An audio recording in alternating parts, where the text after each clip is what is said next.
São conceitos de Sigmund Freud, considerado o pai da psicanálise. Método inicial foi a hipnose, pra ter acesso ao subconsciente. Pode ser pensado como iceberg, é a tal divisão do inconsciente. Dividido por superego é o que determina a tua personalidade. Hoje é responsável pelos instintos, é o famoso princípio do prazer. E são pulsões mais primitivas, que vem junto contigo ao nascer. Não tem contato com a realidade, busca satisfação na fantasia. Desconhece juízo, lógica e valores. A irracional segue até egoísta. O ego se desenvolve do id quando o ser passa a ter consciência da sua própria identidade, pra que seus impulsos sejam mais eficientes. É chamado princípio da realidade, com a função de lidar com a realidade externa. É o primeiro lógico e racional, que introduz a razão, planejamento e espera. O superego é a parte moral do psique, que se divide em dois subsistemas. Um é o ideal do ego, que dita o bem a ser procurado. O outro é a consciência moral, que determina o mal a ser evitado. É o herdeiro do complexo de Édipo e representa os valores da sociedade. São conceitos de Sigmund Freud, considerado o pai da psicanálise. Método inicial foi a hipnose, pra ter acesso ao subconsciente. Pode ser pensado como iceberg, é a tal divisão do inconsciente. Dividido por superego é o que determina a tua personalidade.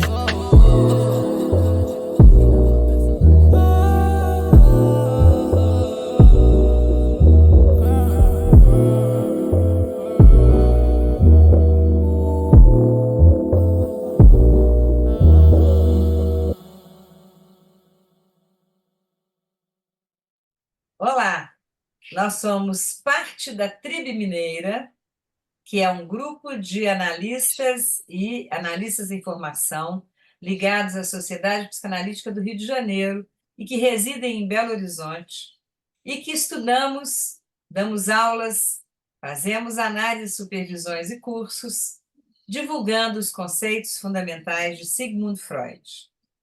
Neste dia 6 de maio de 2024, Sigmund Freud faria aniversário. 100 anos atrás, quando ele comemorou 68 anos, ele foi homenageado como cidadão da cidade de Viena, cidade onde ele residia, e que compreendeu as grandes contribuições para a humanidade que ele deu.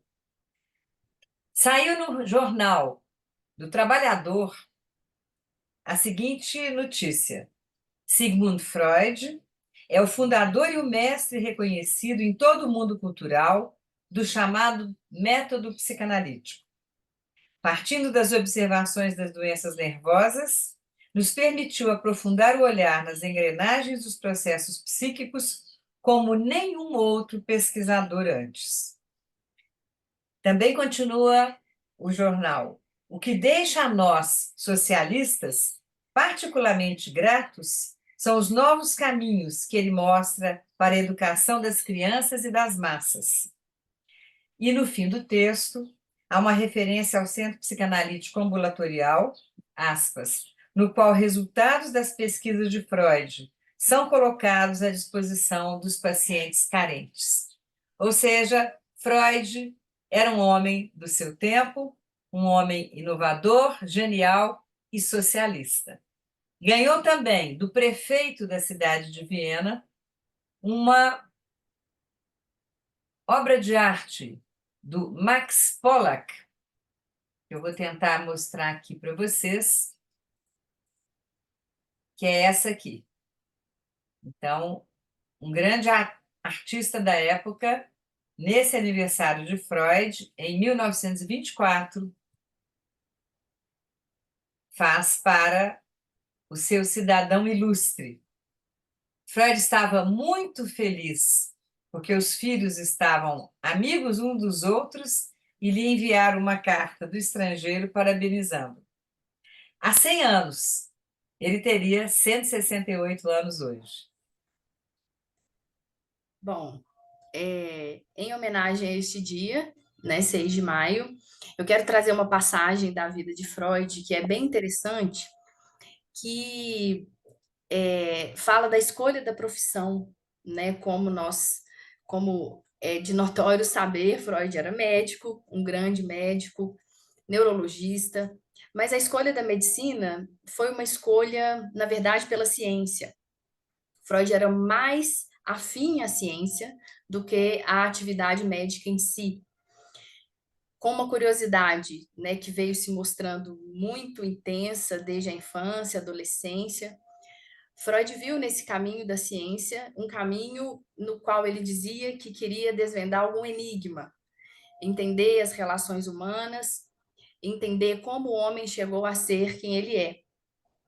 E então, Freud, dentre as escolhas que havia, né, a escolha para uma família vienense daquela época, fim do século XIX, ele vai na medicina para saciar talvez essa busca aí de algo da natureza humana, algo muito mais filosófico do que de fato relacionado à atividade da medicina em consultório. E lá nos laboratórios de fisiologia, em que ele estuda o sistema nervoso central, ele é incentivado pelo grande Brook, que foi ali seu mentor, né, e no qual, dentro do laboratório do Brook, é que o Freud começa ali a crescer dentro das pesquisas. Brook diz a ele, bom, agora é hora de clinicar, financeiramente falando, né, não é hora mais de se dedicar só à teoria, mas é hora de chegar à clínica. E assim vai sendo o caminho de Freud, do laboratório, da ciência, de um momento em que as teorias de Darwin estavam efervescentes na Europa, 1870, 1880.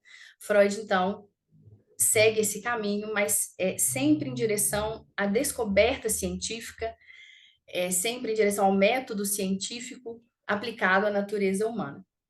Então, esse é um percurso de escolha profissional até que chegamos à psicanálise, né, que começa com essa descoberta, né, de Freud dentro da ciência, das pesquisas com o sistema nervoso, e depois vai se desenvolvendo ao longo do século XX.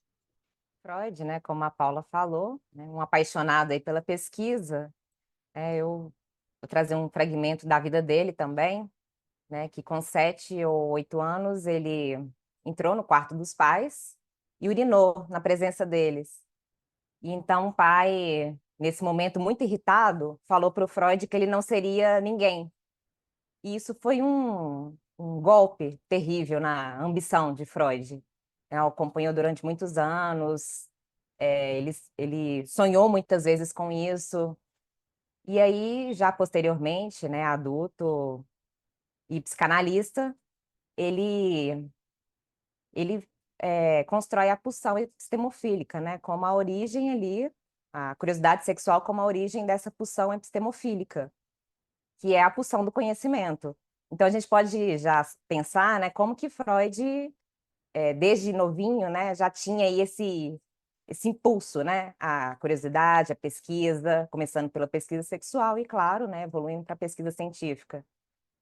E com 15 anos, por exemplo, ele já falava vários idiomas. Era um gênio, né? Era um gênio e era um inquieto, né? E a gente gostaria de felicitar a todos os que escolheram a profissão de psicanalista nesse dia, nesse nosso dia, né, que foi eleito a partir da data de aniversário de Freud, porque a psicanálise continua viva. Temos diversos pós-freudianos que contribuíram com a psicanálise, mas como dizia André Green, que é um pós-freudiano, a coisa mais nova em psicanálise é sempre Freud. Então, quando a gente lê a obra de Freud, a cada releitura é um susto e uma alegria, porque a gente descobre mais alguma coisa naquelas linhas que às vezes a gente já leu muito, né? Eu esqueci de dizer, né, naquela figura que eu mostrei, deixa eu ver se eu consigo mostrar de novo, que é o Édipo e a Esfinge, né? O complexo de Édipo é um dos conceitos mais importantes da psicanálise, então a Esfinge seria revisitada pelo Max Pollack, né? Nessa visão aí. Não tive tempo de pesquisar se ele se baseou em alguma figura para fazer esse desenho. E Édipo, né? Desvendando o mistério da Esfinge, que perguntou para ele qual era o animal que de manhã andava de 4 patas, ao meio-dia com 2 patas e ao entardecer com 3 patas.